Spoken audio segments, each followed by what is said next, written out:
Welcome back, guys, to another movie review. Today we are going to be talking about Bradley Cooper's new film, Maestro.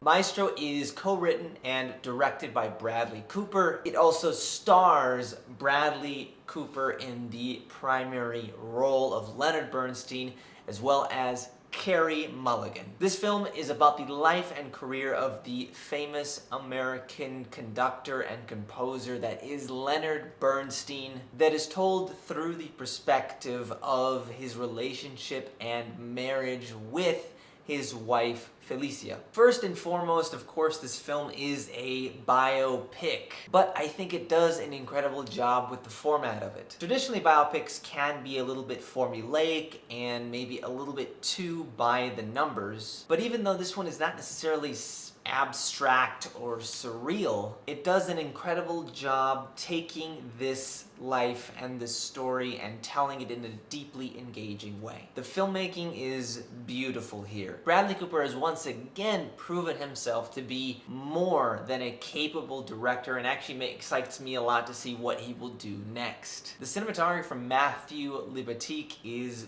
gorgeous. They use black and white filmmaking and switching between that and different styles of color filmmaking in order to distinguish between different eras of his life, and I think it is exquisitely accomplished. I knew very little about Leonard Bernstein before going into this film, other than the familiarity of his name and just vaguely knowing that he is a famous conductor. So this film really just plunges you into the thick of it and lets you know that he was great at what he did. A large part of this, beyond the wonderful filmmaking, is due to the performance and transformation of Bradley Cooper into Leonard Bernstein. He truly does become someone else. You can tell Bradley Cooper did his homework and cared about doing this right, between the voice work that he's doing here, as well as the makeup that they do, and just he becomes a real person on screen.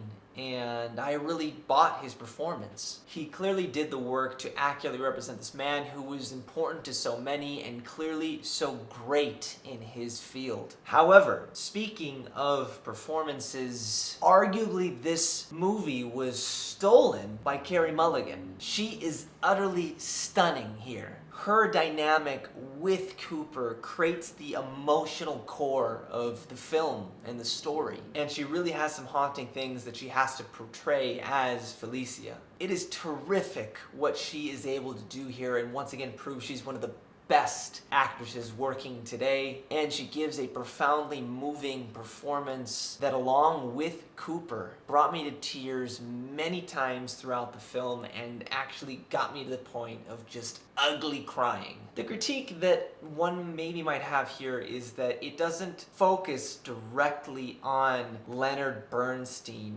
maybe as much as some folks who are big Bernstein fans might want to see. But I was a relatively blank piece of paper, and I was willing to receive whatever this film had to give, and I think it was really effective. Beyond this, it is almost impossible to avoid some well-treaded biopic pathways. But how does one avoid that without really distorting the life in order to tell a very surreal or abstract or potentially false story of the person that you want to do a biopic about? So for me, I think this was beautifully told through a lens that made sense for this story. I adored this film, even though it did rip my heart out and played tennis with it before it just handed it back to me. This film was an emotional roller coaster with beautiful filmmaking and breathtaking performances that were some of the best of this year. I loved Maestro, even if it isn't a perfect me film that I want to pop on any day of the week. However, it did hit me really hard and kept me thinking about it long after I left the cinema. I strongly recommend that you go see it at the cinema if you can, because of the beautiful images and performances that are on display, but also the sound of the music, which is by Leonard Bernstein in the score. It is wonderful to hear there and behold. However, if you cannot, I understand. It will be coming to Netflix here very shortly, and when you're watching this video, it might already be on Netflix. So definitely go check it out. Thank you guys again so much for dropping by. I do really appreciate appreciate it. Let me know in the comments below, what did you think about Maestro? If you haven't seen it yet, let me know, what is your favorite film that Bradley Cooper has acted in? And if you do like my channel, if you watch these videos in any way, shape, or form, if it's your first time here, please go ahead, like, and if you want to go ahead and share it with your people, that'd be amazing. Subscribe, and once again, I will see you guys in the next review.